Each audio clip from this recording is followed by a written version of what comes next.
And a very good evening to you and welcome to Politics 101, our Thursday edition. And I want to welcome everybody. Welcome the faithful, welcome those who are new. I want to welcome you to the program this evening. Joining us as you are from Guyana, all parts of Guyana, we now know, from the Caribbean or wider Caribbean, the North America, Europe, all over the world. Welcome to Politics 101. On this program, of course, we look at the news and we do analysis of the news. And of course, today, the government announced a 7% increase for public servants across the board. Many observers had said that that is what they were going to do. Well, that is what they all do, which is that they take it on their own and they give these couple percent increase to the workers without working out with the unions what the unions are asking for. So they go behind the backs of the unions, give the people a few pennies, and hope that people get excited and forget that that the unions, the representatives of the workers, are demanding more than that. If your salary is $100,000, as you know,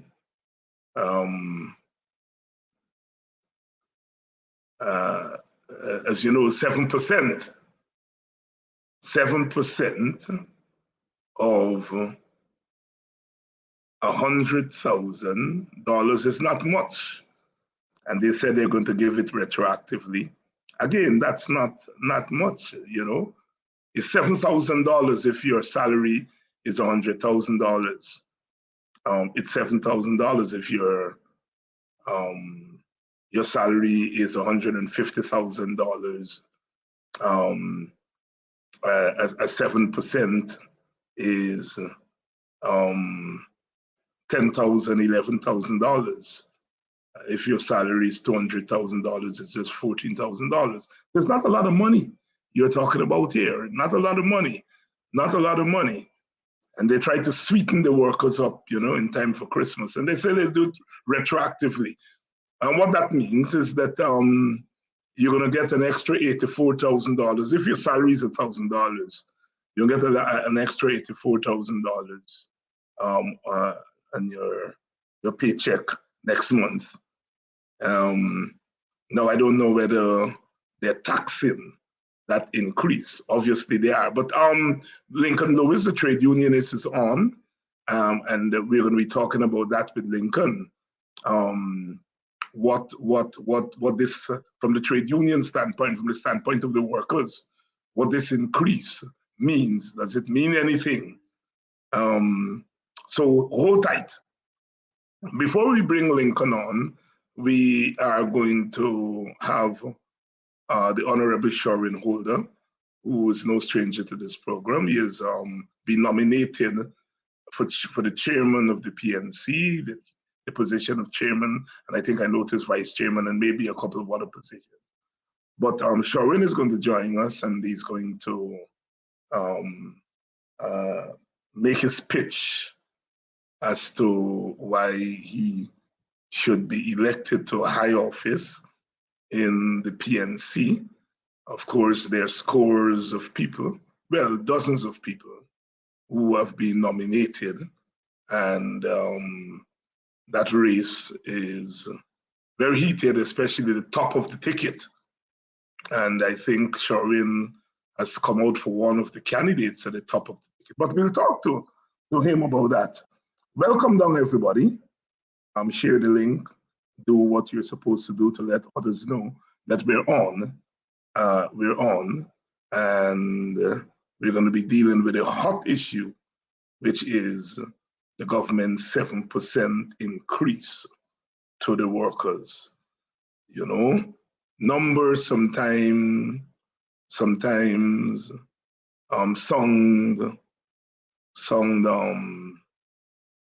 good and can give the wrong impression. I remember I was a little boy, so I was still a schoolboy, and I remember a Belladrum man who later became my friend, lives in the Washington, D.C. area there, taught at Howard University for a year, Wilfred David, the economist. He said you can have growth without development. And I'd never heard that. I remember as a little boy, he was economic advisor to Burnham and the PNC in the early 70s.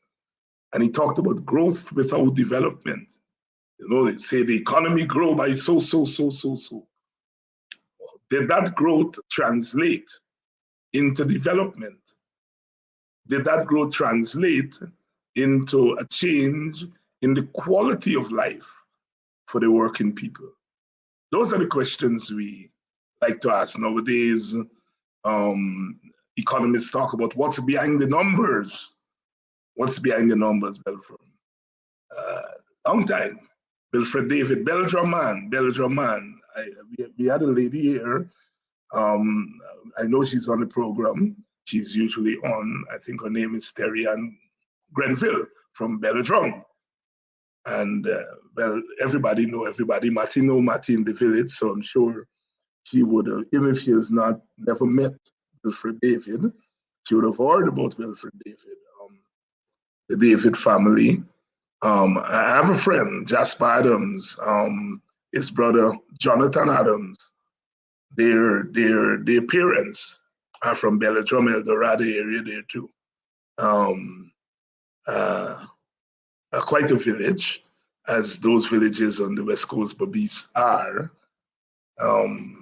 and so forth. So welcome to Politics 101 today.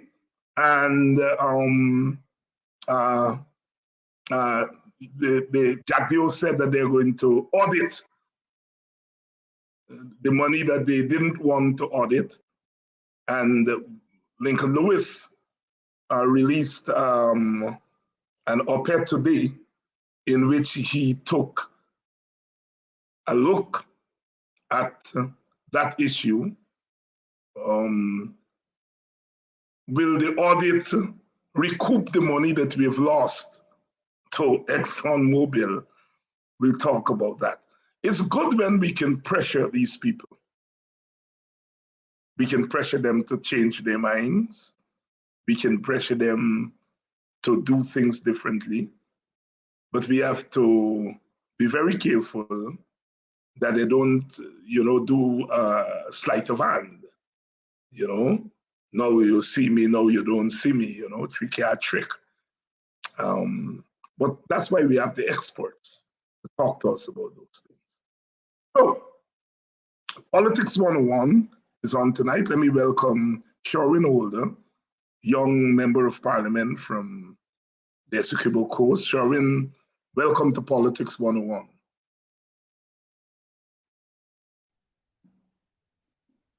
Good night, Dr. Hines. Thank you for having me. And thank you for taking the time to come on. Sherwin, I think it must have been about 4 weeks or so has elapsed since we last spoke. So I want to start by asking you, what have you heard recently about the Boston case? Frankly speaking, Dr. Hines, nothing has changed. It's all remained the same as we left it 4 weeks ago. My understanding is that the file is either with the DPP or still with the Police Complaints Authority, whichever agency, but nothing really has changed in this case. We have not seen any charges being brought. The family, when I spoke to a family member, they basically said that they are no wiser when it comes to this matter. Nothing basically has changed. The police is not saying anything, and they're fearful that this has become another cold case, as we have discussed several times on this program. This is exactly what we would have been talking about week after week, and it's very much disgusting, but it's not surprising to me. I'm certain that it's not surprising to the Guyanese public that the direction where this case is now moving. Reminds us of the case regarding the Henry boys and Yes. harassing and we heard them say something with the Peter Headley case being sent back to the DPP. But you're right, they seem to be playing games with these cases. What are people saying on the ground, on the Essequibo coast, about the Boston case? Well, the community still remains traumatized. I believe that they are still angry. They still certainly want to see justice in this matter. Just recently, you had one of Oren's cousins, I believe, committed suicide or something of the sort. I'm not very sure, but I think his death.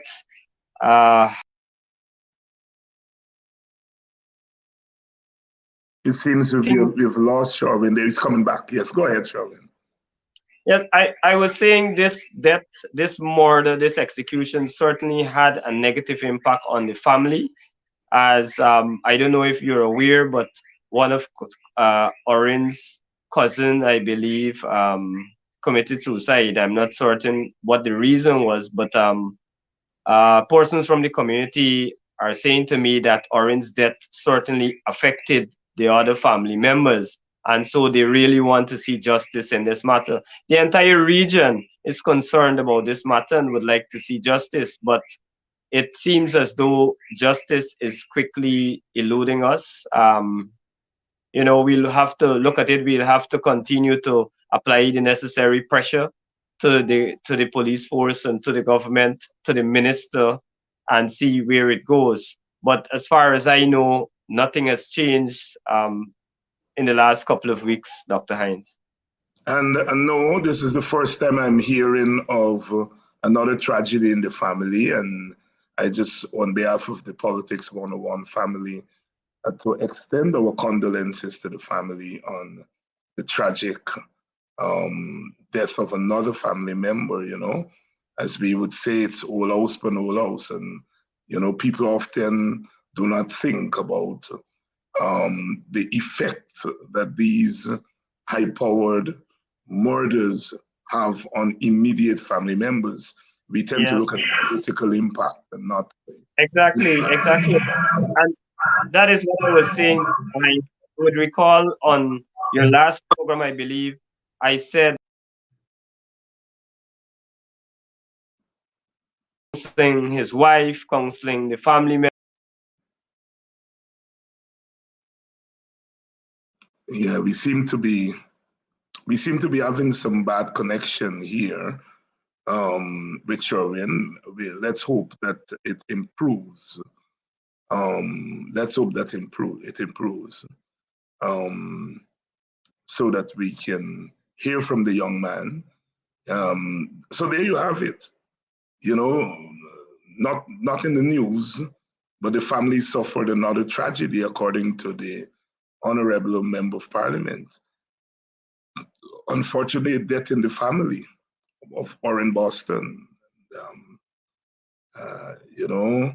I was saying that we usually talk about the political impact of these incidents, and sometimes we don't understand that the human impact that these tragedies have on immediate family members.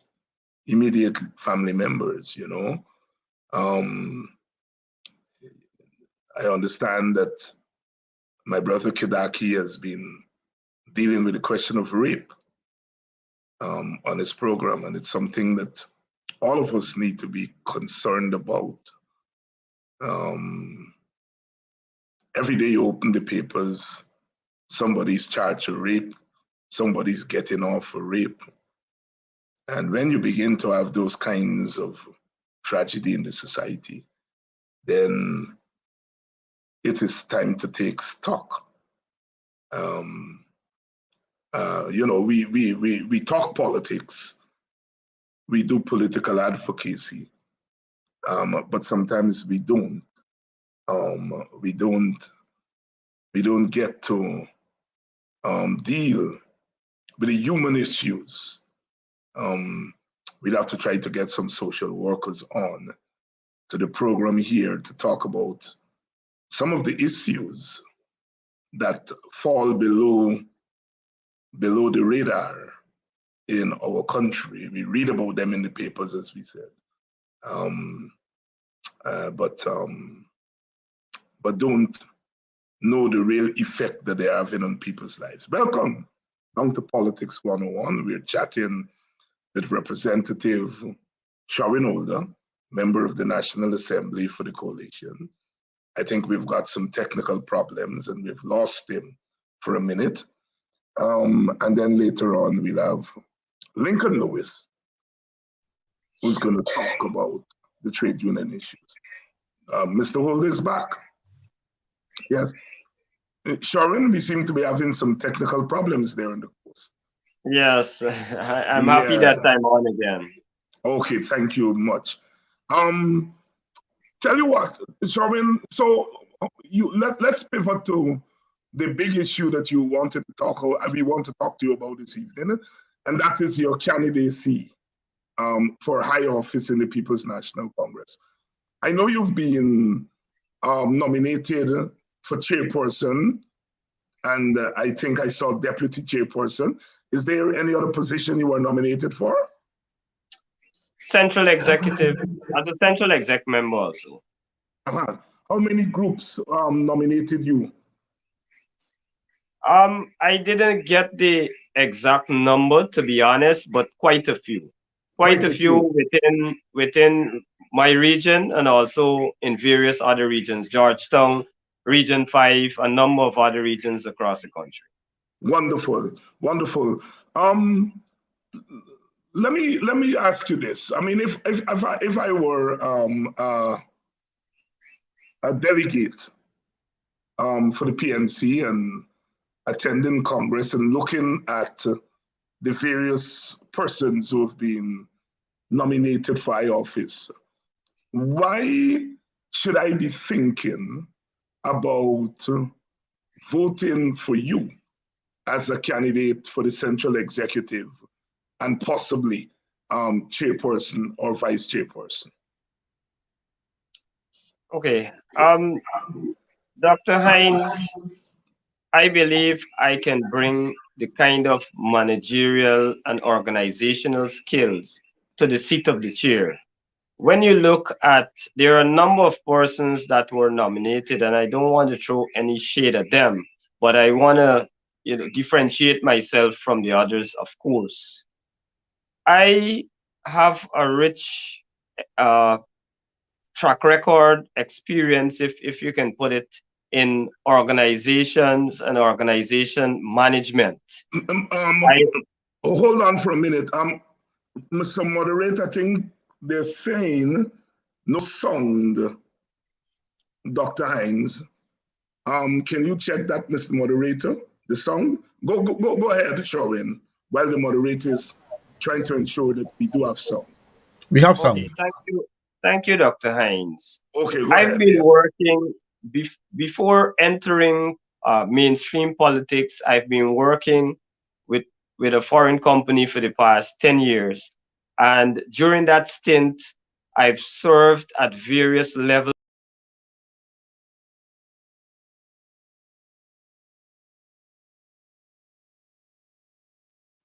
We have lost Sherwin again there.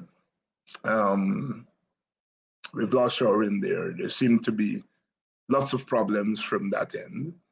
But Sherwin Holder, a young man in the political arena, seeking top positions in the party.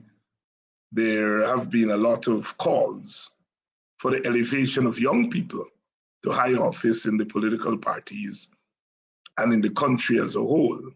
And that has been a debate that has been raging for some time. Yes, Sherwin, go ahead. Well, it seems to have gone again. I see it's going on and off. I'm wondering if it's at the studio or my end. I seem to be in the back room all the time, though. I'm not completely thrown off. Okay. Right. I was saying, Dr. Hines, that I have the organizational skills, the managerial skills. I've worked with a lot of people over the last 10 years, and I understand what it is to manage people, to handle people from an organizational standpoint. I see the chairman as being, as I explained on another program, as being like the CEO, a CEO of a company. And so you must have that kind of skill set. And I see that, you know, I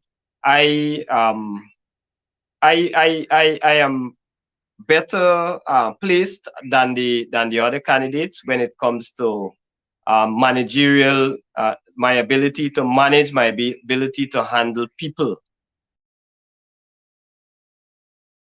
Ability to manage people, yet Gone Again seem to be having problems this evening. They're at the end of the other side. Tell you what, we'll take a short break, and then we'll come back while we sort out whatever technical problems they are there, and that is causing Mr. Holder to fall off. So let's take a short break, and then we'll come back in a minute. Please help keep Politics 101 on social media and broadcast television. If you are in North America, please donate via Cash App or PayPal.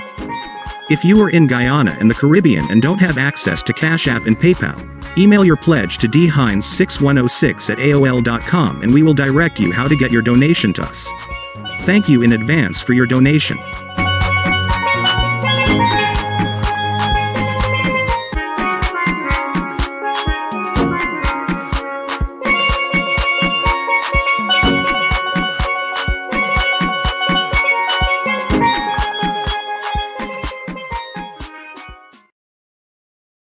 Welcome back to Politics 101. In case you're just joining us, we're chatting with Representative Sherwin Holder, Member of Parliament from the Essequibo area, Essequibo Coast. And he's talking about his candidacy within the PNC. As you know, Congress is coming, and quite a number of people have been nominated for various positions. Mr. Holder has been nominated for the positions of chairman, vice chairman, and member of the executive.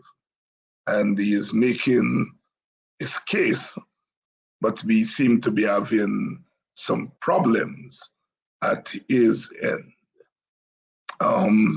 Later on, we're having Mr. Lincoln Lewis coming on to talk about some labor issues.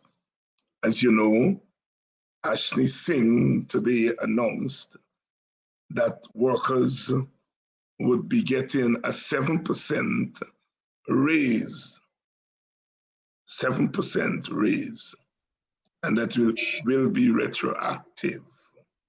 It will be retroactive to January of 2021.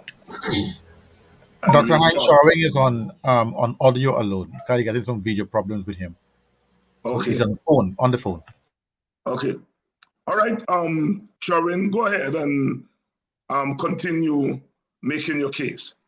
Thank you, Dr. Hines. I was explaining to yourself and your viewing audience that I believe my experience as a manager for a number of years sets me apart from the other candidates. But that is not the only reason why I believe I'm better placed to become the chairman of the PNCR.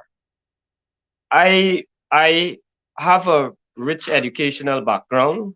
I'm currently, just for the sake of your viewing audience, I'm an engineer by profession, and I'm also completing a master's currently. In the next 2 months or so, I should be completing a master's in renewable energy and energy efficiency. Wonderful. You know that, as you quite well said, you have managerial experience. Your academic experience is sound, but a political party is a particular kind of animal that calls for more than just managerial skills.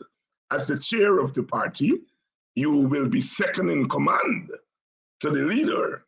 In a sense, the chairperson is like the deputy leader.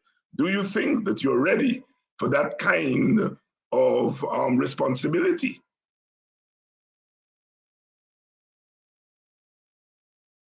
Shawil?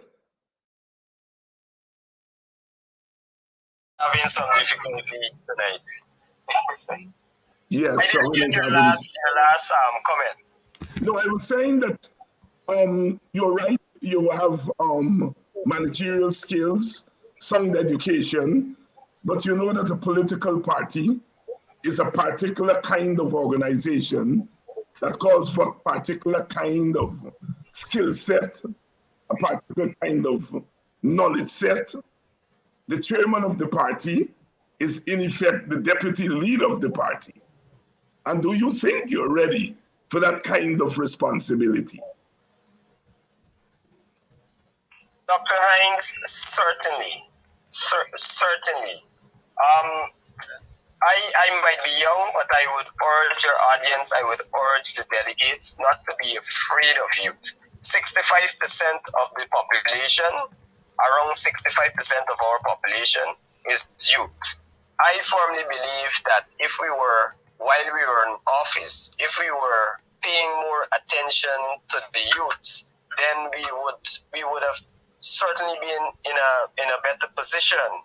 So don't be afraid. I'm urging your audience and the delegates not to be afraid of my youth. At age 23, I was entrusted as the company planner to a foreign company. At age 26, I became senior engineer. At age 29, I became a senior manager. If my information is correct, I believe Forbes Burnham at around age 28 or age 29 already held a senior position. I believe he was mayor of Georgetown, and he was also a minister in government. So I would say don't be afraid of my youth. I want to expand a little about my experience, Dr. Hines. When I joined this party, I didn't just become a member of parliament overnight. I was a youth leader who opted to the executives in region number 2. I then became very active in resuscitating groups. As young as I might be, I played a crucial role in resuscitating groups along the Essequibo coast. I became a regional, party group chair, so I understand how the groups function. I was on 2 local government lists as a candidate, both in 2016 and 2018. I became a central executive member of the region in 2018, and I have been serving at the highest level on the central exec from 2018 to the current day. So I have the kind of experience at the top. I understand who the players are. I understand the party policies. I understand how the party functions as young as I am. I'm not certain that many of the other candidates that are vying for the position have that kind of experience. They may have other skill sets, they may have other experience, but I believe I'm the only candidate there, or amongst the few, that have executive experience in the party. Putting that aside, I have demonstrated that I am competent. I've demonstrated that I can work in the field. I'm a grown person. And I think that is what sets me apart again from most, if not all, of the other persons that are vying for the position that were nominated. I proved that I can work on the ground and I can also work in the office. So I think that I can be an excellent candidate. And another thing that I want to state is that. Okay, go ahead. Let me give you a chance, Dr. Hines. I know you have a lot of questions. Yeah, no, that's what I was just about to say, that I'm going to ask you some tougher questions than I've asked you before. What is your understanding of the role of the chairman of the party? My understanding of the role of the chairman is that as I said before, the chairman operates sort of like the CEO, but the chairman is directly responsible for chairing the party, for the overall administration of it's like the chief administrator of the party, overseeing the implementations of policies and projects of the party. And the chairman also has to lend that kind of support to the leader.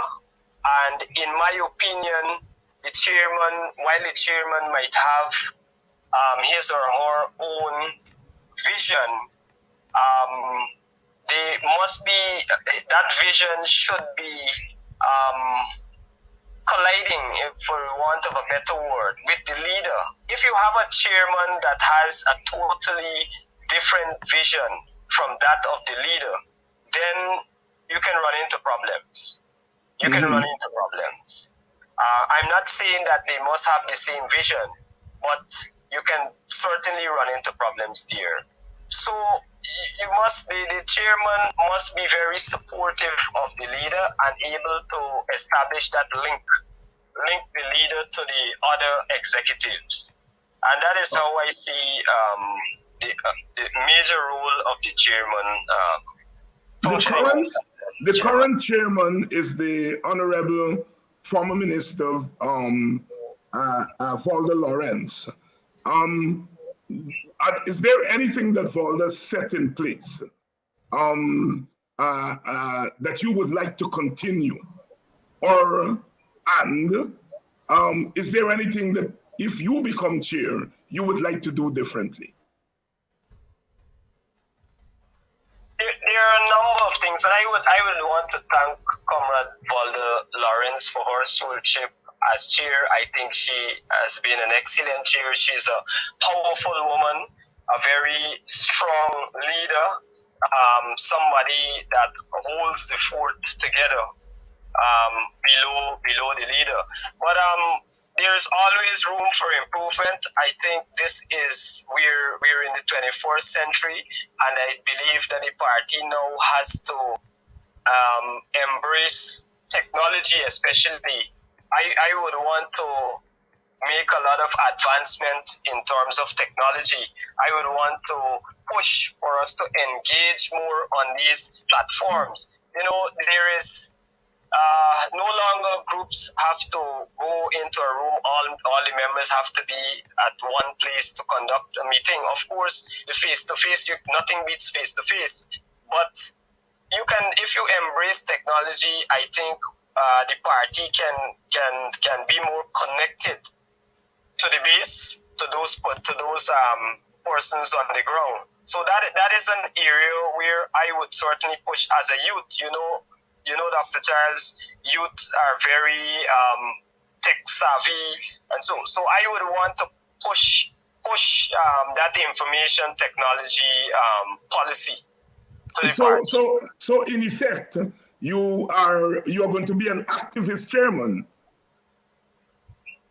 Exactly. I don't want to be a chairman that is only in the office, only in Georgetown. I want to travel the country. I want to meet our people on the ground, listen to their complaints, and assist the leader in putting policies and programs in place. That is the type of person who I always have been. When I was in my private job, that is how I practiced to work. I am always in the field. For me, it's 70% in the field, 30% office. That is how I operate. As you know, there were many chairpersons before you. Dwalda Lawrence was the most recent. Have you studied the style of past chairpersons? Is there any chairperson of the PNC in the past that you would like to model your stewardship of the party after? One of the persons who was chairperson died just a couple of months ago, Tammy Ramsarouk, for example, and there are a number of other chairpersons. Have you done some homework on past chairpersons, and is there anyone that you would like to model yourself after? It's actually, to be honest, it's actually a work in progress for me. I didn't look at it as studying chairpersons, but from a very young age, I've been looking at a number of PNC politicians, and I could tell you that this Aubrey Norton was definitely at the top of the ticket. I also would have been following Winston Murray. I had a look also at Dwalda Lawrence and a number of others, but I think in the grouping, Aubrey Norton stood out to me. I used to look at him in Parliament. I used to look at his presentations, and up to now, I still look very keenly at his presentation. So there are a number of political figures that I have been studying, and this is a work in progress for me. Right. As a youth, I intend to continue to learn. I think that there is a lot that I can learn from Comrade Dwalda Lawrence, who is the current chairman. There's a lot that I can learn from Aubrey himself, who I believe will be victorious in this election and become the leader. Let's talk about Aubrey Norton. Let's talk about Aubrey Norton. Let's talk about Aubrey Norton for a minute.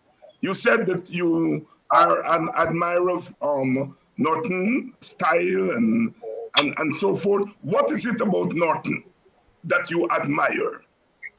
Give me one, two, a couple of things. Dr. Hines, I admire his ability to articulate a position. Every time, and I've been there over the last 3 years on the central exec. I've been there when we had the no confidence motion. I've been there through the elections, through the recount. And I can tell you this, every time we're in troubled waters, I see Comrade Aubrey Norton stepping up to the task and able to quickly articulate a position for the party. Outside of those troubled waters, in our normal discourse at the central executive level, he's always had a spin. Whatever we're discussing, he always comes at it with a different angle. And, I really admire him for that. And other CC members can tell you that. He always has something extra, some other angle that he sees this thing with a pair of political eyes, so to speak. Mm-hmm. And so I admire that intellect that he has.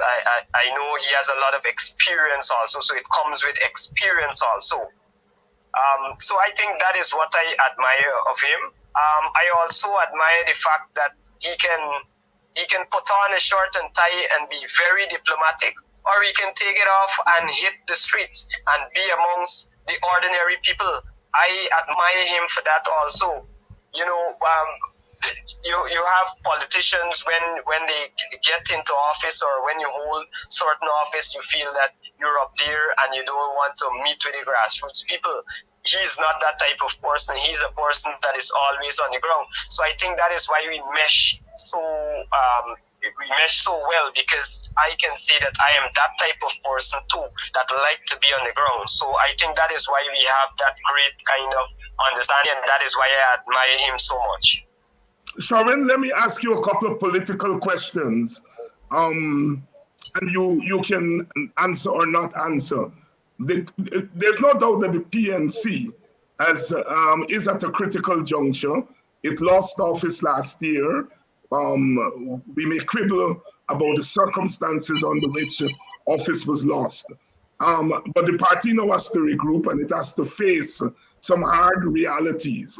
And let me get your take on a couple of those. The honorable Shadow Attorney General raised the question of the party and its attitude to race. He said that the party cannot afford to be a party of a single race. It has to be a party of all races, and that was conventional. That was a very let me try to choose my description very carefully. It was a controversial statement because the majority of the supporters of the party are of one race. How do you think the party should approach the question of race when the majority of its supporters are of one race, but we are a multiracial society? Any comments on that? Yes, Dr. Hines, and I do accept Roysdale's comment to some extent, at least from that angle. I think he kind of stepped a little bit out of line somewhere thereabout, but I can accept the argument that, look, our party's core base is Afro-Guyanese. That is no secret. But I think we're at a point where the world is evolving. The country also is moving in a different direction, and I think our party needs to evolve. Our party needs to reach out. We need to reach out more to other races. This party is not a party of a particular race, but based on Guyana's politics over the last 50 years, more than 50 years, this is where we are. This is the hard reality. Let me pin you down a little bit, Sharon. There are a lot of black people. There are a lot of black people on this show and other shows across Guyana who are saying that yes, the party should reach out to other races. But in the past, the party has been guilty of putting more energy into reaching out to other races rather than reaching out to its core base. What do you have to say about that? And if you become chairman, how are you going to deal with that contradiction? Let me speak about my chairmanship. Dr. Hines, I come from a mixed family. My father and his generation are core Afro-Guyanese. My mother is of Indo-Guyanese descent. So I think I'm well placed to understand the race dynamics, and I think that I would definitely be an asset to the party as its chairperson, because I bring that mix to the chair. And I think that's a good place to start, with people who understand the different races, and so that we can help to craft the kind of policies that would get us being that party of a more inclusive, or at least the perception of more inclusivity there. I think I can bring that definitely to the chair. But we would have to look at our policies. We would have to go back to the table. go back to the drawing board. Clearly, what we've been doing over the years have not been working. We have to examine what works and what definitely doesn't, and look generally at our policies and why is it that we have not been able to attract more of the other races into our party. But Sharon, the problem I want you to tackle is not the attracting of other races.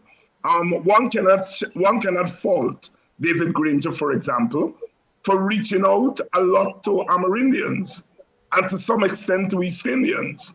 The problem the party faces, if you listen to party supporters, is the party has neglected its own base.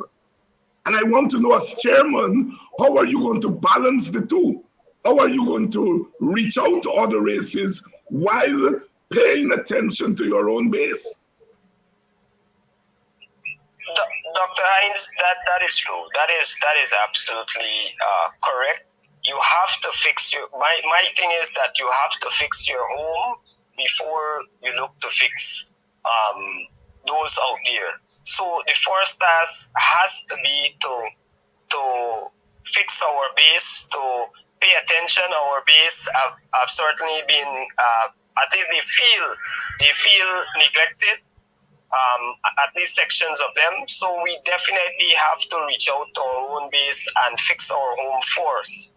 But I'm saying we have to look at policies, we have to look at our policy position, we have to go back to the drawing board again and look at what works and what doesn't work in terms of attracting the other races. We also have to look at our general attitude. Our attitude and the attitude of our officers, because I've been in the party for a number of years now at the highest level, and I can tell you the attitude of officials will either chase people from the party or bring people into the party. So we have to look at that also, that aspect of it also. Wonderful. Let me ask you this. One of the problems, if you listen to some of the leaders of the party, is that under the stewardship of the recent leadership, it was a kind of maximum leader, one-man-ish leadership. Do you think that the party needs to have a more collective attitude to leadership, or should the leader be alone to himself? I think, Dr. Hines, if we this party is 64 years old, and we are guided by a constitution, an age-old constitution, and I believe if the leader, whoever the leader is, and the other officers, the other office bearers follow the constitution, we wouldn't have a problem. I don't believe we'd have a problem. So you're saying you're for collective leadership or maximum leadership? What? Where? I mean, people want to vote for you. Say where you stand on these issues. I am firmly for collective leadership. I am firmly for decentralizing various functions, various tasks. I believe that we need a number of committees to carry out, to assist the leader and assist the chair to carry out a number of functions at Congress Place. So I'm definitely for a more decentralized type of leadership. Where do you stand on the question of coalition politics? As chairman of the party, where do you stand on coalition politics? If you were to become chairman, where would you help to steer the party towards a party on its own, or a party as part of a larger coalition? No, I firmly believe in coalition politics. I think that is what the Guyanese people are will be willing to embrace based on everything that is happening and has happened in the past. So I'm definitely for coalition politics. I believe that the coalition needs to speak, needs to be communicating more often. Based on what I've seen, in my 3 years at the central executive level of the PNC, and what I gather, I believe that a coalition has to be speaking and seeing eye to eye more often. I believe that is part of the problem within our coalition. That is one of the issues that we would have to address. The coalition definitely needs to meet more often, and the officers, whether it's the secretary, the chairperson who heads that collective body, needs to be allowed to function. You don't want a situation. Let me explain it, Dr. Hines. You don't want a situation where the PNC party leader or chair is maybe unilaterally making decisions or speaking,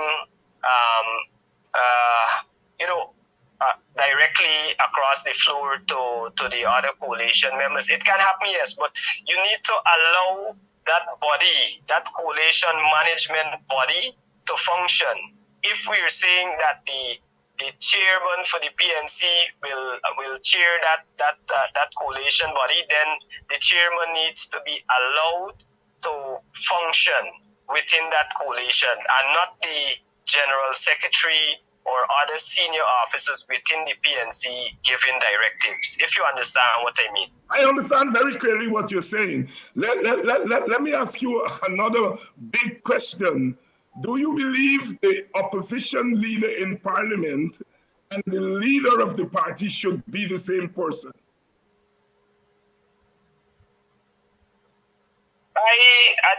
That is a topic that I have been studying for some time. I believe that if the leader of the opposition is the leader of the party, then it makes his job easier. But it is not an excuse to say that you cannot function as the leader of the opposition if you are not the leader of the party.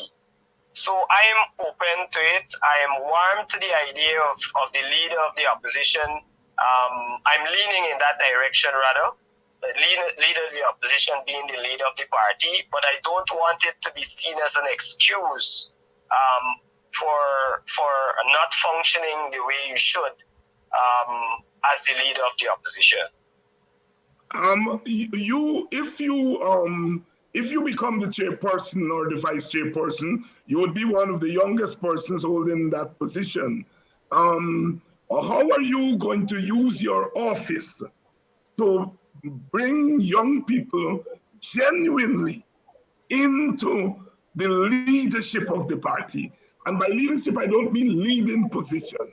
I mean in terms of decision making at the various levels of the party.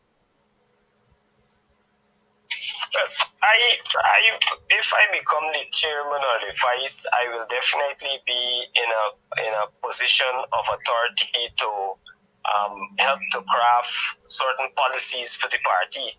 I believe we need to be looking at strengthening the GYSM immediately. That is our youth arm, and I believe it has not been functioning the way it should have been for a number of years, for a very long time. So my focus immediately when I become the chairman of the party would be to resuscitate that GYSM youth arm, and I believe a lot of leaders, as had happened in the past, a lot of leaders, youth leaders, will rise out of that GYSM, and the GYSM will definitely be given a more a role, so to speak, to play in the decision making of the party, a greater role, because I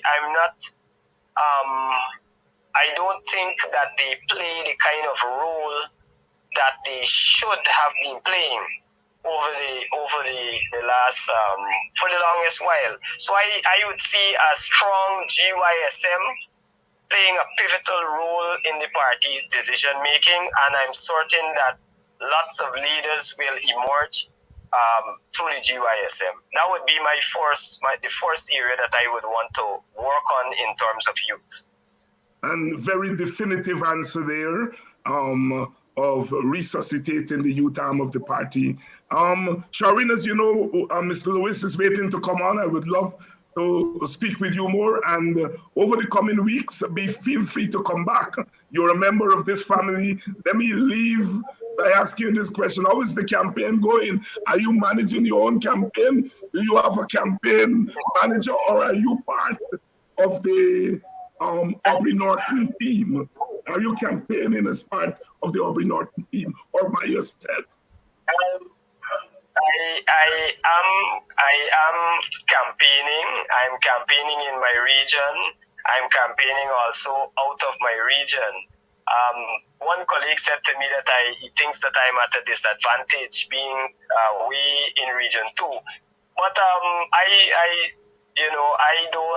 don't believe that I'm at a disadvantage. I believe that I can use technology to reach comrades far and wide across the country. So that is what I have been doing. In the coming weeks, coming days, I expect to be in other regions, meeting with groups, meeting with our comrades, and making my case. I do have a personal campaign manager, a very seasoned person in Guyana politics and also in international politics.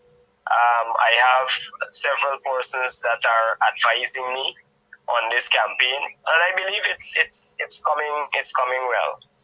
Thank you very much. And you know, I don't belong to the PNC. I belong to another party. One may say a rival party. Some may say a fraternal party. But I belong to another party, and I should not be meddling in the politics of the PNC. But I've said on this program behind your back, and I'm saying it to you, to you as we send it to your face now. I admire you as a young and upcoming political person, and I do wish you the best of luck. And this program is open to you at any time you wish to come on and to deal with the issues that are on your mind. Thank you very much, and good luck. And I hope I'll be hearing from you. Thank you, Dr. Hines. Thanks for having me. Thanks to you. And thank you there. That's Honorable Sharwin Holder, Member of Parliament from the Essequibo Coast, and quite a good young man. He has a good head on his shoulders. You can see he's willing to learn. You can see he has his fingers on the right button. And you know, I entered politics there in Buxton. I was a young man in 1976. UC Guyana was arrested for printing Day Clean, illegally printing Day Clean, and they organized some of us young people to go down to town to protest and so on. I had met Walter Rodney when I was 14, going to 15, and that had sparked my interest. And then the next year, quite anything. So I became a political activist at age 14, 15. And I have an interest in young people getting involved in politics very, very early. Mr. Holder mentioned Forbes Burnham being a minister at age 30. Age 30, 1953, was Minister of Education. Guyana, I mentioned just now, was 28. Martin Carter was 25. These were the people who were the leaders of our independence movement. The oldest among them was Dr. Jagan. Dr. Jagan was 35 years old in 1953. Mrs. Jagan was 33 years old. Well, Ashton Chase was 25 years old. Dr. Lakshman Singh was older than them. He was the old man. But all of them, Jane Phillips Gay, among the women, they were all in their 20s, all in their 20s. So young people can become involved in politics and can give leadership to a country. But it is not that there is any magic in youth. My party, the WPA, never had a youth arm. In 1979, Walter Rodney was 37 years old. Rupert Roopnaraine was 36. You know, people like myself, we were in our teens. Karen D'Souza, Nigel Westmans, we were barely getting out of our teens. We never had a youth arm. we were members of the party, so nobody called us youth. You see, and I think sometimes we talk too much about youth rather than talking about the quality of the human being. Because there's some young people who are far more advanced, far more matured in politics than older people. So every time I hear the youth thing, I bristle, because I think what we do is we pigeonhole people and say you're young and so on. And so therefore there is some limitation to you. In our own village, in the 1940s, they used to talk about the two boys in short pants, and they were in short pants when they were in politics. I'm talking about the same Sidney King, now UC Guyana, and teacher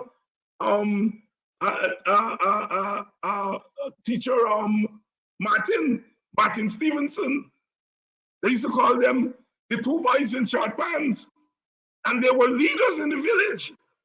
You see, so the youth thing, I think, sometimes could be a negative tag on young people, because we have to see them as leaders who are young and not young people who are trying to be leaders who are young. And I look at somebody like Holder, and I see a lot of promise in that young man. And we're going to take a short break now. And when we come back, we're going to have Mr. Lincoln Lewis, who is not a young man, but been in trade unionism since he was in short pants. Please help keep Politics 101 on social media and broadcast television. If you are in North America, please donate via Cash App or PayPal. If you are in Guyana and the Caribbean and don't have access to Cash App and PayPal, email your pledge to dhines6106@aol.com and we will direct you how to get your donation to us. Thank you in advance for your donation.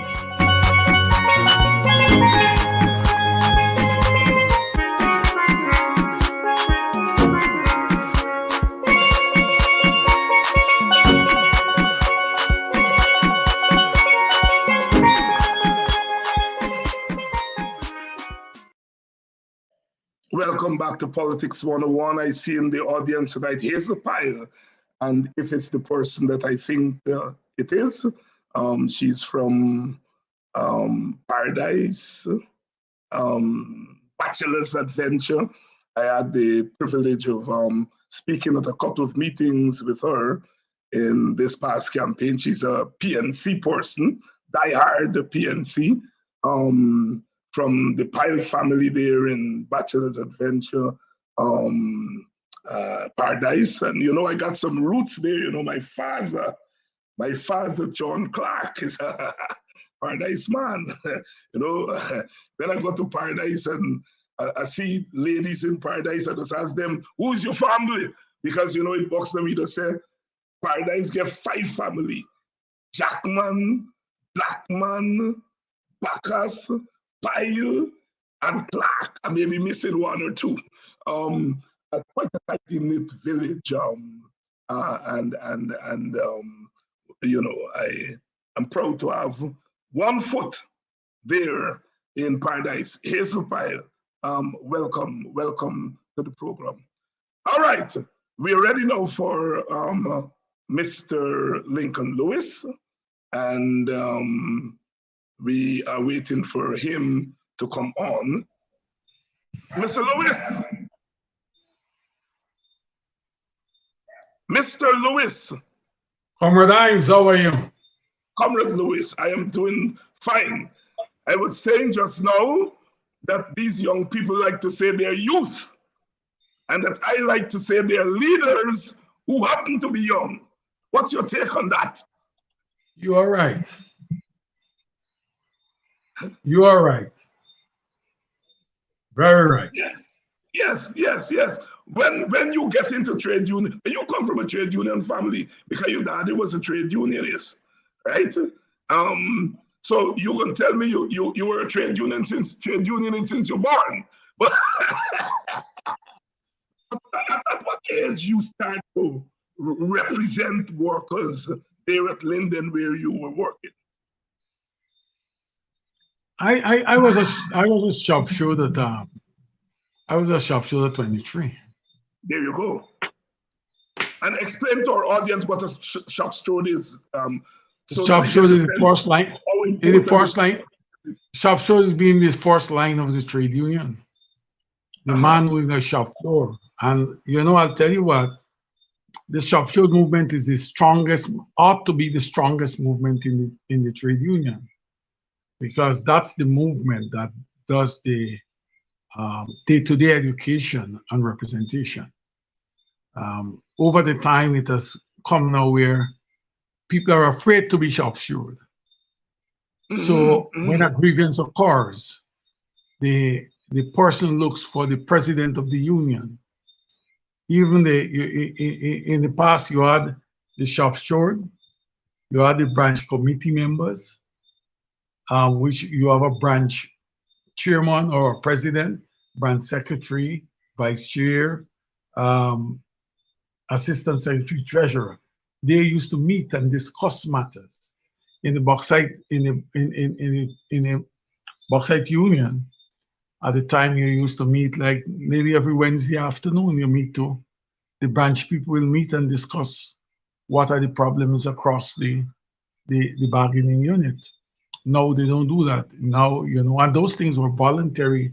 It was voluntary work. Now it has changed to the point where everybody, if a person wants to be if a person offer himself to be a sharpshooter or a branch rep, they feel they must be paid. Yes, yes. It's a different situation.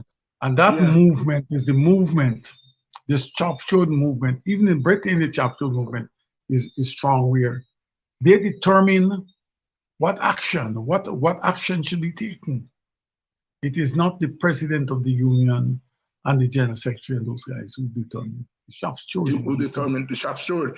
You know, and we'll talk a little bit of sharpshooter. Andre Severin is reminding me about the Anderson family in Bachelor's Adventure. Paradise, I forget the Anderson family by yes, the Andersons. Eric Anderson, of course, is known to people, old timers like myself and Lincoln, quite a character. But yes, the Anderson family is a big family there. Yes, yeah. Eric is the man who, when he met a certain president, and the president looked at him and he said, "You and Lincoln Lewis related?" He said, "I don't know the man." Yeah, but I know the boss. And that was my friend for number of years, you know. Yes, yeah, but you all resemble for truth. Same build, same. And Lincoln, of course, you live there in Paradise Bachelor's Adventure, you know. I wouldn't say for the younger people. We used to call Paradise people about blue meat. Donkey get knocked down and like up, and then go on there. Meet the sheriff. Clean meat. Open the pot to see blue meat. So when I was going to school, we used to call Paradise people blue meat people. Paradise Bachelor's Adventure. Those villages are something else. And Lincoln, you were from a village, West Bobis. Well, 28, right? Yeah, this my roots come from. 28th Litchfield are my roots. Those my, when you check your ancestors, they where they come from. Yeah. That's where I come from. My roots in 28 are Carmichaels. My The grandmother Carmichaels, was a yes. right. In Litchfield, both my father and mother are in roots. My mother comes from the Kojo McPherson tribe, and my father come from the Edwin Semple tribe, Old Bull. Those are stalwart names in West Berbice. When you talk about Litchfield, one of the persons who had an early influence on my life, Father Hemedine, Father David Hemedine, who for a long time was the priest, the Anglican priest at the Anglican Church St. Augustine in Boston. He was quite a character. I mean, Father Hemedine, they used to call him Father Money. He never used to make joke with your collection, and then he would show you what he do, because he take that church in Buxton, he built it up new, and so on. He served there until his death, I think from 1963 until 1980. And I confirmed 1965. I was about 6 years or 7 years. I didn't conform yet when I became an altar boy. And then went on to serve as an altar boy for about 10 to 12 years. And I used to like that chap, man. When you see giving his sermon, he go on his toes. And he speak with poise. And then after church, he jump on his bicycle and he ride around that village and visit every home. I used to see when me auntie go to church, she dive on the bed when father passing. she want to see. He was quite a fixture in Buxton, and he's a Litchfield man. Yes, their Hilton Hemedine is his son. For those who are wondering about Father Hemedine, Hilton Hemedine is his son. Lincoln, you know Father Hemedine?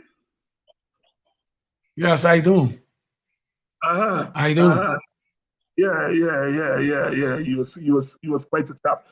Lincoln, let's move to our business at hand. Ashley Singh announced today that they're going to give workers a 7% salary increase, retroactive to the 1st of January 2021. Should we be jumping and rejoicing tonight? For what? For that announcement. Let me tell you something, David. These people take their past people. There were people who maybe have expected more, but I did not expect them. I did not expect them to do more than they did. These are a bunch of racists. This increase is a racist increase, They do it. They see the public service as a group of black people who support the PNC.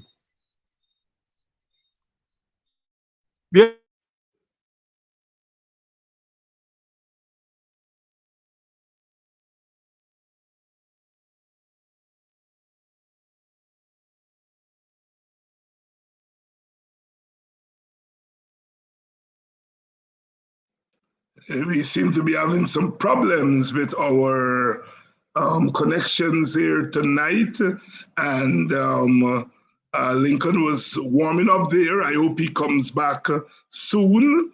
Egerton, yes, I am aware. I'm aware of that that fact there. I know Mrs. Hemedine died recently. She was from New Amsterdam, I think. She died there recently.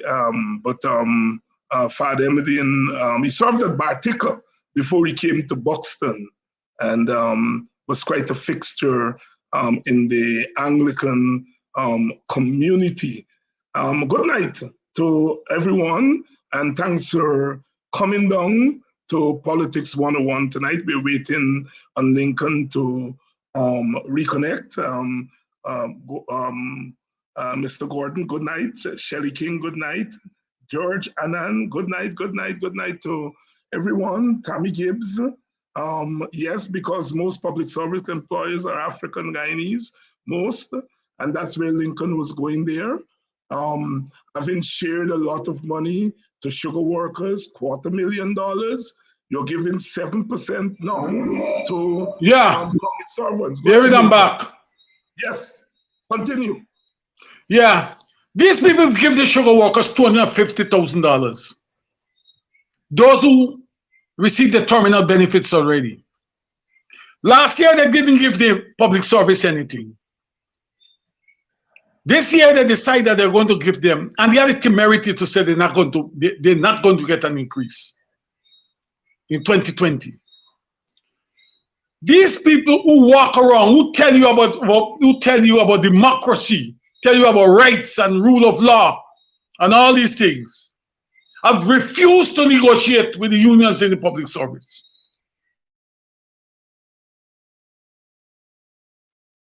Yes, and that's an important point there, because the 7% was not an agreement that was made with the public servants. This is a small piece they give in to the workers behind the backs of the trade unions. Yes, Lincoln is gone there. Is that 7% multiplied by 12? Is that going to come with $150,000? Not by any means. If you're a low-level, public servant and you're earning $150,000, I think that's there and thereabout is what a low-level public servant earns, maybe less than that. But if you're earning $150,000, 7% of that is about $11,000. So you're getting a raise of $11,000. And if they're making it retroactively, they're going to give you a lump sum of $11,000 by 12. So you'll get $100 and something thousand. And I think they're taxing that money. So it's not the straight money you're taking home. So it is not a lot of money. I was saying at the beginning of the program, that one of my old friends, Wilfred David, I was a schoolboy in short pants.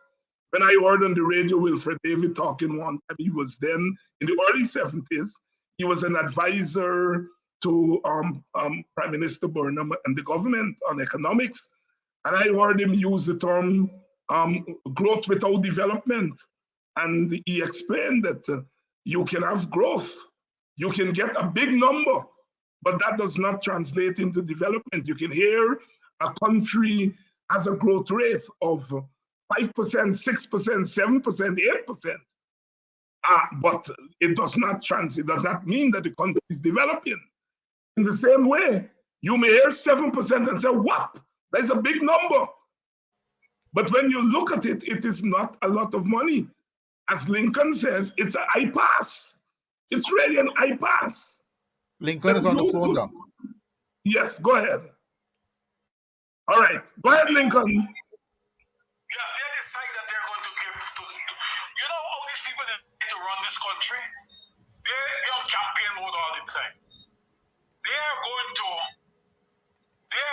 give to their supporters whatever money they can amass. The same tax, the people in public servants who pay taxes, they're going to take their money and they're going to pay the taxes they pay and pay to their supporters in the sugar belt and other places. They are going to take some handouts, some ampas, and at times pass 2 tractors to the Amerindian community and say, with the 2 of you, you will vote for me, right? I can win an election, you'll get 51%. And you see that group of black people there who voted for the PNC and the AFC, we are going to deal with them. They will get nothing. They will cry, and those who want, will have to grovel and come to us. That is how these people intend to run this country, you know.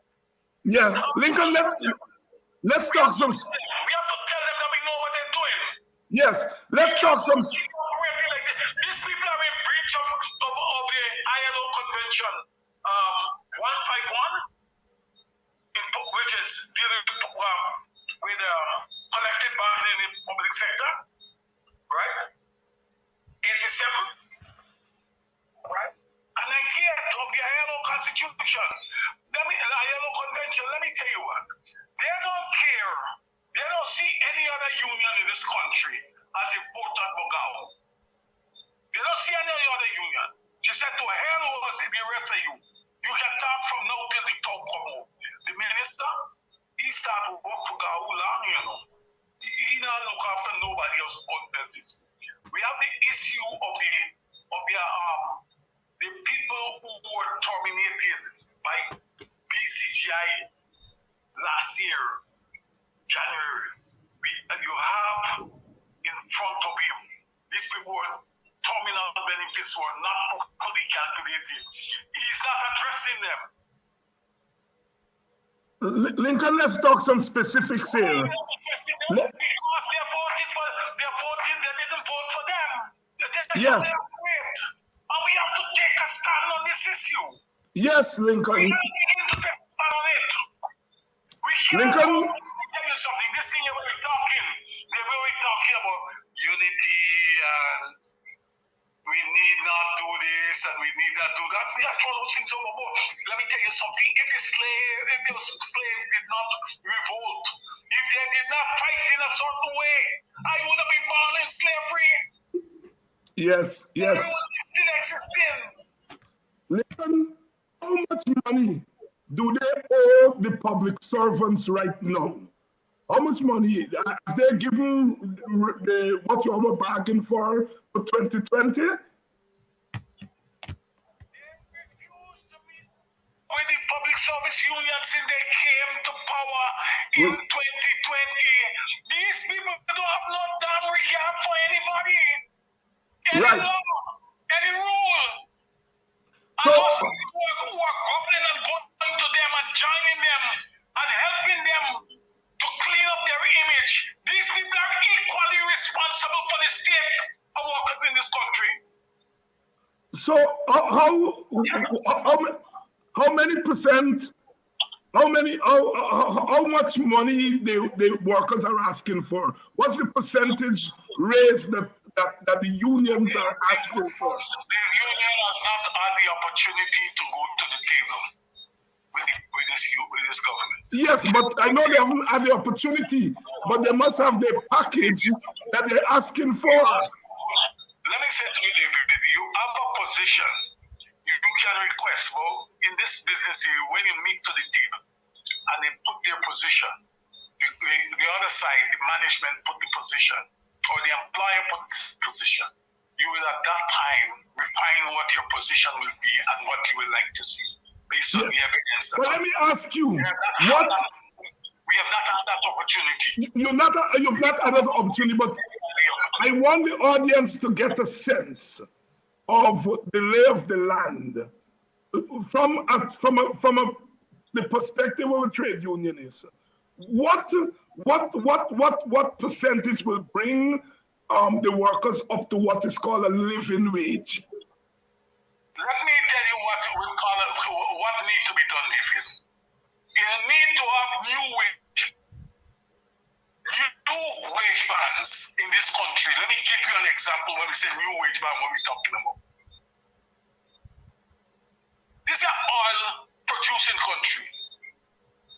You can't have a wage band of $75,000 per month as a minimum wage. And that's not the minimum wage.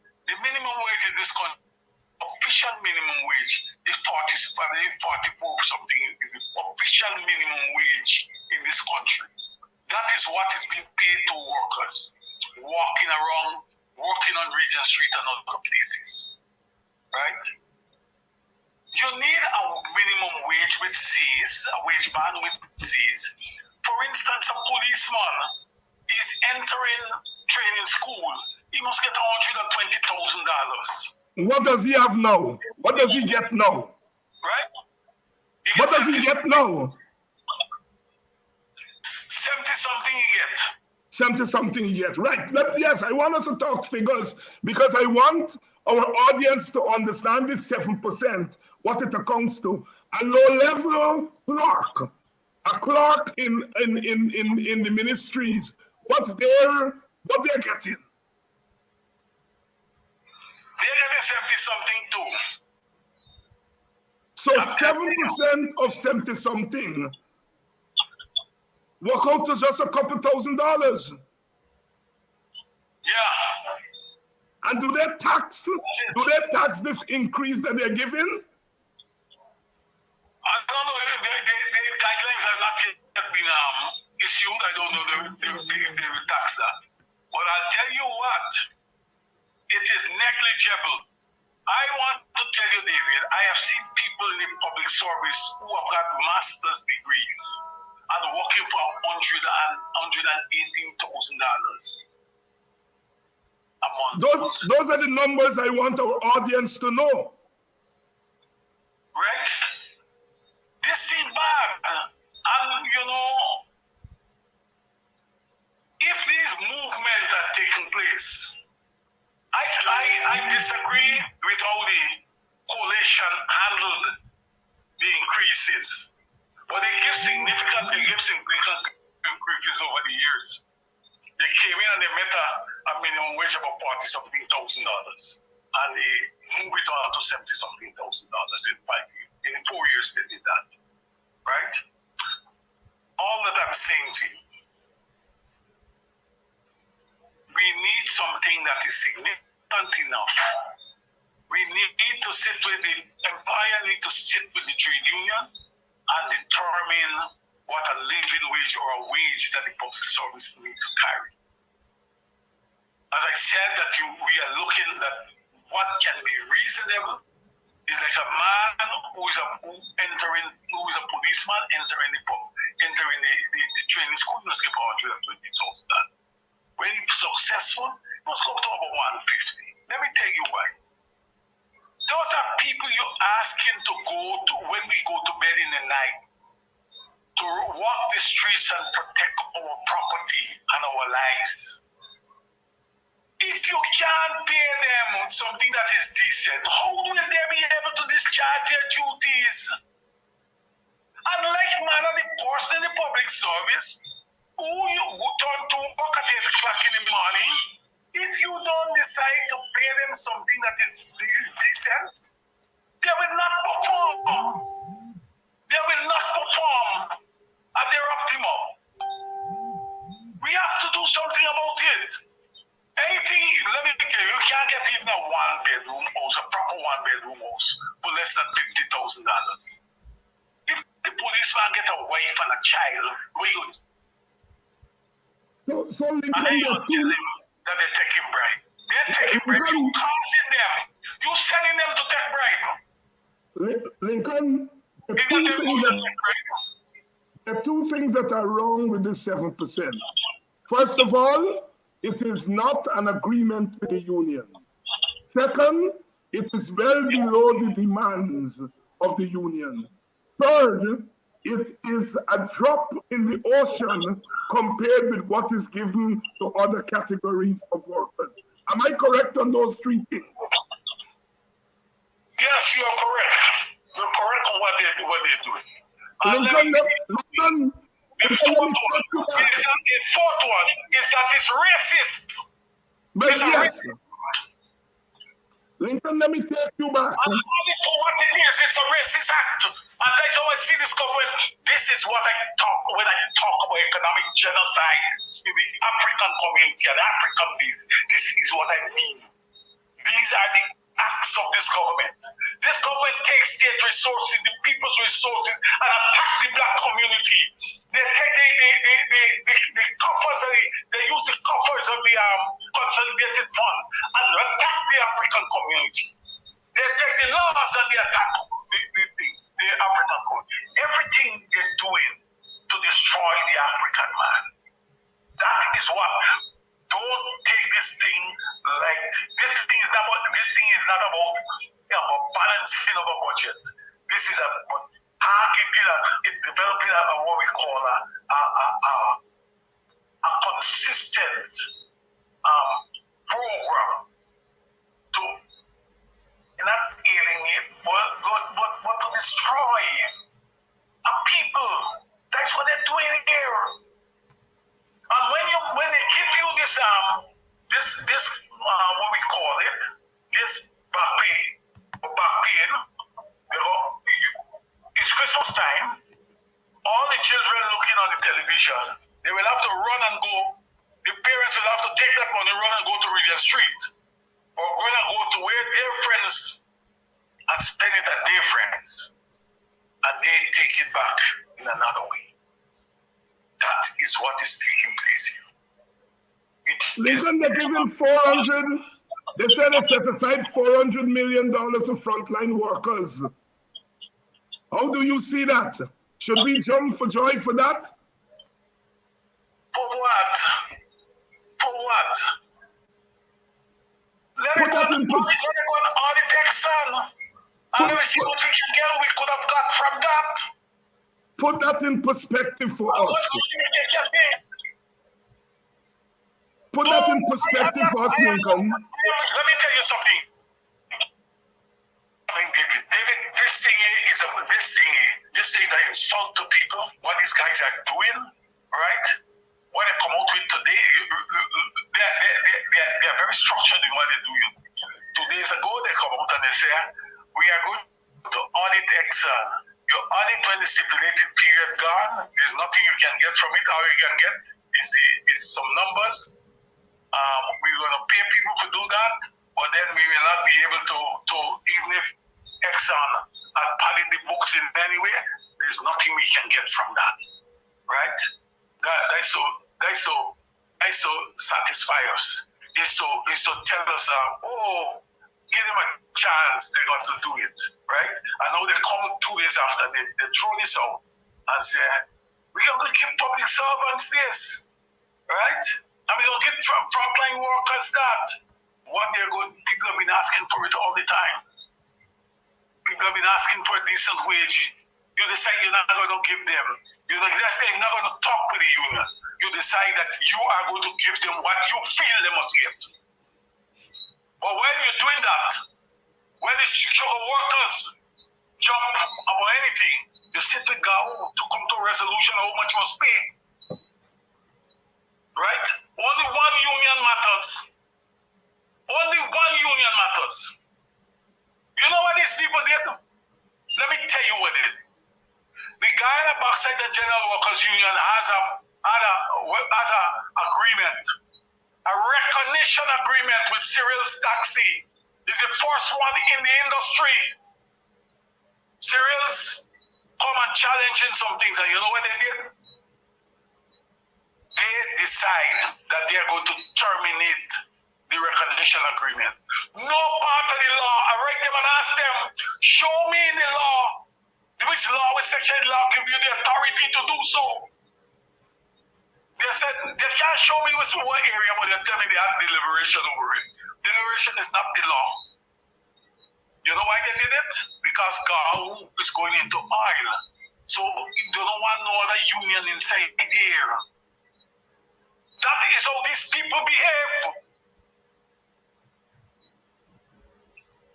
So, Lincoln, I noticed. We all must know what they're doing. Yes, I noticed that the money that they're giving to the frontline workers, they give us the big number, $400 million. Do you have a sense of what that boils down to for an individual nurse or healthcare worker? Nobody knows what they do. We don't know what it is. They have to break it down to see what they're paying for, and then you can be able to see what you're going to get. Do you think floating $400 million is a way to get people excited as if it's plenty money? That is all. That is all. We get a good old well-oiled public relations machinery where they send the message out. People will say they're getting big money, but they get nothing much to get. Yes, So, Lincoln, 1999, the last time we had a general strike in the public service among public servants, the matter went to arbitration, and the arbitration panel recommended certain benefits for the public servants. Have they gotten all of those benefits 22 years later? A number of areas were not honored. A number of areas were not honored. The PPP is known to do. Let me tell you something. The only message that the only time PPP agree on something is when people in the streets, right? And when you come off the streets, all the agreements that they have had with people, they never honor them to the letter. That is the PPP. A devious bunch of men and women. And the faster we come to terms to understand that, it will be better for us. These guys don't care all the. Look, let me remind you. These people raise hell when the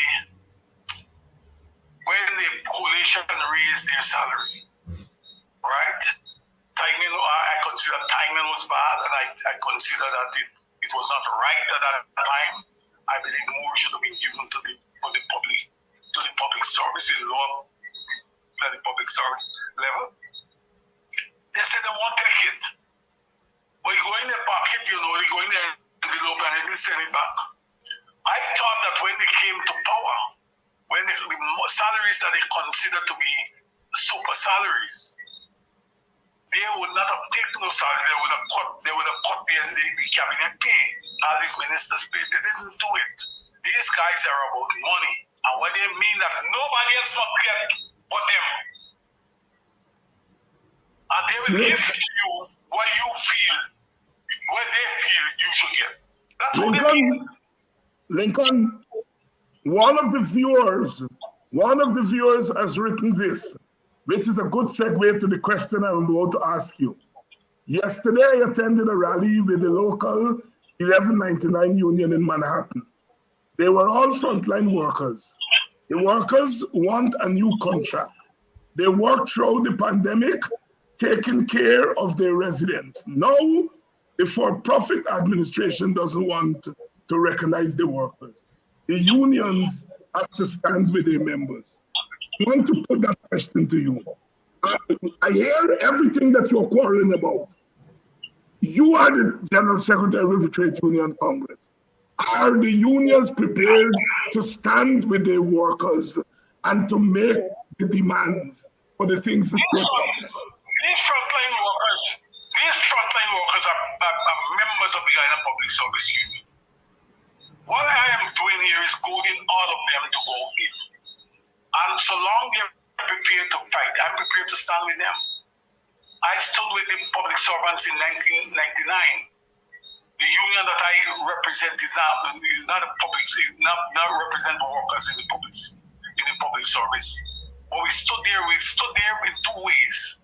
We carry money and we give to them. And we went in the rallies and we protest, we carry food and all the things to get here. I'm saying to the public servants, you guys leadership got to be given to this issue. And if and I always believe that the trade union is led from behind, but it's guided by from front.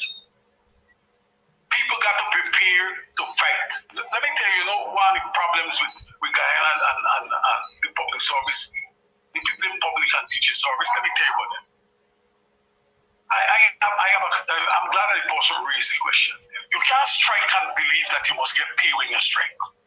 You're striking because you want to change the conditions. The first thing people say, will we get paid if we strike?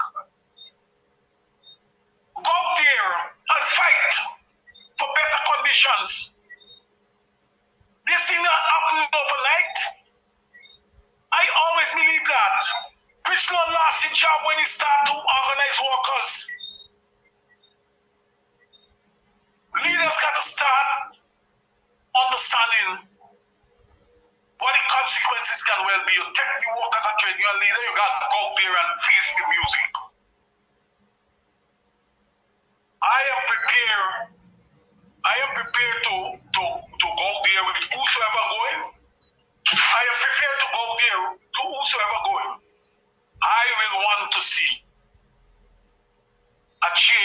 behavior. I want to see a change. I want to see this thing being done. 1964 is not 1964. People fight. The 1963 strike, right?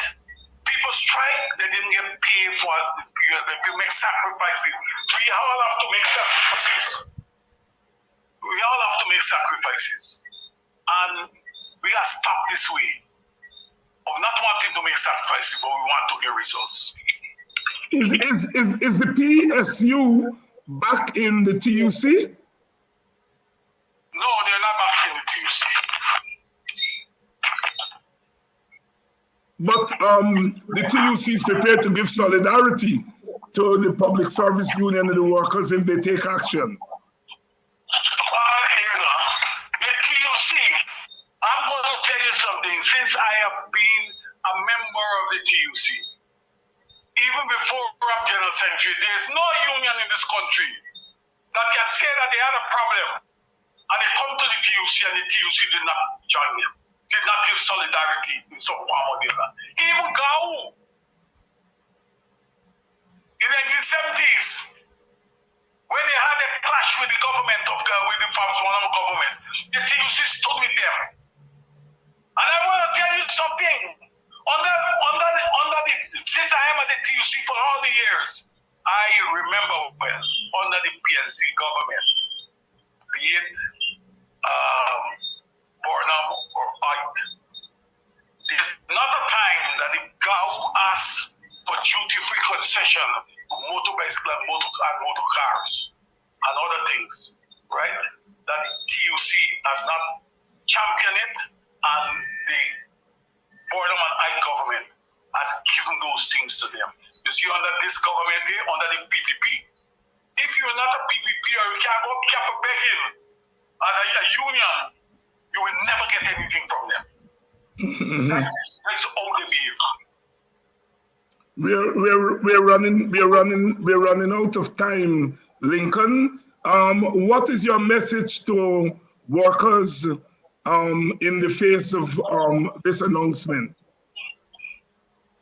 I will advise them to mobilize. Go talk to your union hall and get your leaders to respond to this issue. Go to Regent Street at the headquarters of the Public Service Union and mobilize, talk with the leaders, and together you guys need to put a fight up. I shall give you whatever support and in whatever form you can come. I will be there with you. Go down. It's time for fight. Time. We cannot allow these people to run over us like a bunch of wild horses. Well said. And I notice as somebody who knows very well about fighting at the trade union level, from the University Union is on air, and she's endorsing. She said, "Thank you, Brother Lincoln." Sister Patsy, who is a member of one of the unions there at the University of Guyana, and you know the UG workers for a long time had this bitter struggle with the government, and so Patsy Francis knows very much about what you're saying, and she's endorsing what you're saying here. She said, "Thank you, Brother Lincoln, for that message." Closing thoughts, Lincoln. David, I want to tell you, I am glad that Patsy has come out. You know, Patsy cut her teeth in the Bauxite Union. I didn't know that. Yes, she was a rep in Linden. She was a rep at the Supervisors Union. She worked at the Surupana farm. Yes. Yes, Aubrey's telling us here, Aubrey Austin is saying entry-level police officer making $65,000 will get $63,000 retroactive for the entire year. So for the entire year, it's just $63,000 an entry-level police officer getting, and $65,000 is what an entry-level police officer working for. So, well, you don't have to say people living in America, because All in Guyana, we just reckon money. Now, in American dollars, that's $300 US. $300 US. And a little change. What a shame. What a shame. You understand now why police officers take bribes. I'm not supporting that the behavior of the policemen. But you see, one of the contributory factors. The police officer don't take a bribe. The government just send the employer, send them to get a bribe. Well put. They send them to take a bribe. Well right, put. to get a bribe because you're not paying them a decent wage. That's true. All right, Lincoln, we have gone past our time. We're going to keep this issue on the front burner. On next week, I'm going to try to get the economists, Winston Jordan and them to come in and to bring the other perspective. But I'm glad, Lincoln, that you took the new ball tonight and sensitize our people to this offer, which is, as you say, it's an iPass. It's an iPass to the Guyanese workers. Thank you very much, Lincoln, and we'll be in touch. And thank you, the audience, for tuning in tonight to Politics 101. And have a safe and restful weekend. And I'll see you here next week, Monday.